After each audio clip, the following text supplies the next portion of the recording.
Nafasi hii kuipongeza halmashauri manispaa kwa kutoa 10% kuipa TARURA ili kujenga barabara hizi. Na mimi ningependa kabisa wananchi barabara hizi wathamini na wazitunze, kwa sababu ni matokeo ya fedha ambayo imetolewa na wao wenyewe kupitia mapato ya ndani, na hili ni jambo kubwa sana.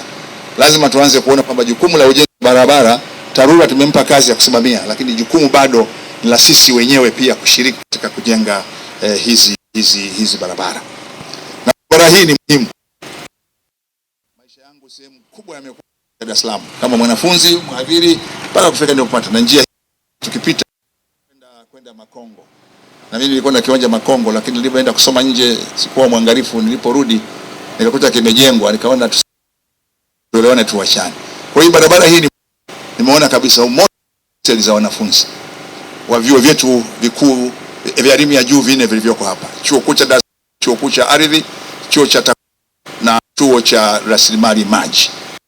Hawa sasa tumewasaidia kwa njia ya haraka sana kufika masomoni na kurudi, na naamini kabisa baadaye swala la taa, nataka kuamini hivyo, ili sehemu hii kwa sababu ina idadi kubwa ya wanafunzi vijana, ningefaa iwe na mwanga, pawe na mwanga. Kwa hiyo ningependa tufikirie kuweka taa. Hili lililofanyika ni kubwa, wala si bezi hata kidogo, na mimi ni sehemu ya serikali, tunajivunia maelekezo ya Mheshimiwa Rais, lakini sasa twende hatua sehemu hasa zile ambazo zinagizagiza tuweke taa ili wanafunzi hawa wawe salama.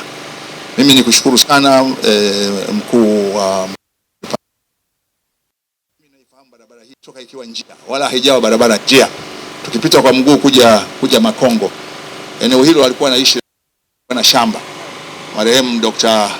Sengondo Edmund Adrian Hamisi Mwarabu Mvungi. Kwa hiyo njia hii tumepita ikiwa njia ya mguu, na leo baadaye ikawa barabara, leo barabara ya rami, na nahakika kabisa Dr. Road utafikiana na mimi, hii ilianza kama njia wala haikuwa barabara. Leo ukiona ina rami, hatuna budi kabisa kwanza kumshukuru Mwenyezi Mungu aliyetuongezea maisha kuiona ikiwa barabara, lakini pia kumshukuru Mheshimiwa Rais kwa jitihada kubwa zilizofanya. Kazi kubwa mmefanya. Naomba tufikirie sasa taa. Haiwezi kuwa barabara yote, hapana, lakini maeneo critical. Maeneo kama haya ambayo unajua kabisa, mwanga unafukuza wahalifu wa kuiba, lakini na wahalifu wa nguvu za giza wanaogopa sana mwanga. Mwanga. Nyingine nimekuja hapa kwenye hii mifereji. Tatizo kubwa, na nyinyi wahandisi, kuanzia kule lazima tuanze kutrain haya maji. Tukushukuru kwa kutembelea barabara hizi, na tushukuru sana pia kwa ombi ambalo mwenzetu pia ameleta dokta, na tayari ipo kwenye mipango kwa sasa. Lakini jambo kubwa ambalo profesa anataka kulisisitiza, hizi barabara, mwananchi wa kawaida ni vizuri tukaendelea kutoa elimu mara kwa mara kuhusiana na gharama za barabara hii. Mheshimiwa Waziri, hapo unayoona hii nyeusi hii ni lami ambayo tunaita bitumen, ambayo hili ni zao kutoka kwa wazalishaji wa mafuta, na sisi hii tunaipata almost huko kwenye nchi zenye vikwazo, lakini badala ya kwenda huko sisi tunaichukulia Dubai.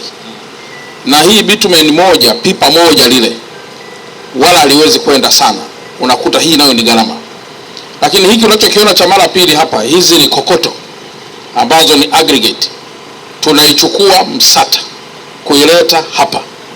Lakini tuna zao jingine hapa la simenti, ambayo hii simenti pamoja na kwamba tunazalisha kutumia mchanga, limestone, tuna pozzolana, lakini pia tuna material mengine ambayo tunaya-import pia kutoka nje. Kwa hiyo gharama za barabara kwa ujumla wake hauwezi tu kuiangalia kwa urefu au kwa nini, kwa sababu kwenye design ya barabara tunaangalia kitu kinaitwa original ground level. Kutoka kwenye OGL ndio tuna develop design ya barabara yenyewe. Mpaka sasa tunakuja, inawezekana hapa ndani udongo unakuwa chepe ambao haufai, tunaita cut spoil.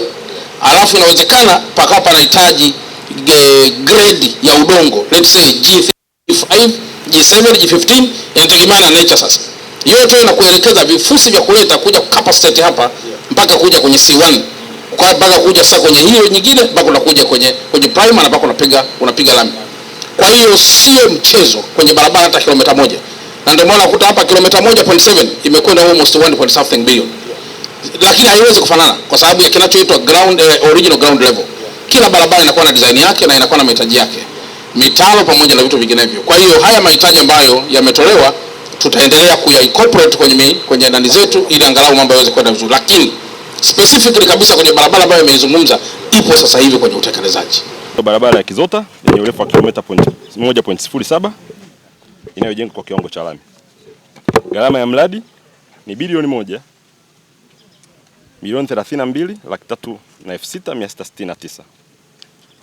Mwajiri wa mradi huu ni mkurugenzi manispaa ya Kinondoni kupitia bajeti ya mapato ya ndani. Mkandarasi aliyetekeleza mradi huu ni Civito Company Limited na mhandisi msimamizi wa mradi huu ni meneja wa wilaya TARURA Kinondoni. Hatua iliyofikiwa na utekelezaji wa mradi huu. Mradi mpaka sasa hivi umekamilika na unatumika. Muda wa mradi ulikuwa miezi 11. Muda wa kuanza mradi ulianza tarehe 15 mwezi wa 4 mwaka 2025 na kukamilika tarehe 15 mwezi wa 3 mwaka 2026. Mheshimiwa Waziri, faida za mradi. Baada ya kukamilika mradi huu, mradi umeboresha barabara na kwa sasa barabara inapitika katika vipindi vyote vya hali ya hewa. Imeleta muunganiko wa mawasiliano katika pande zote mbili baada ya kujenga ili box culvert.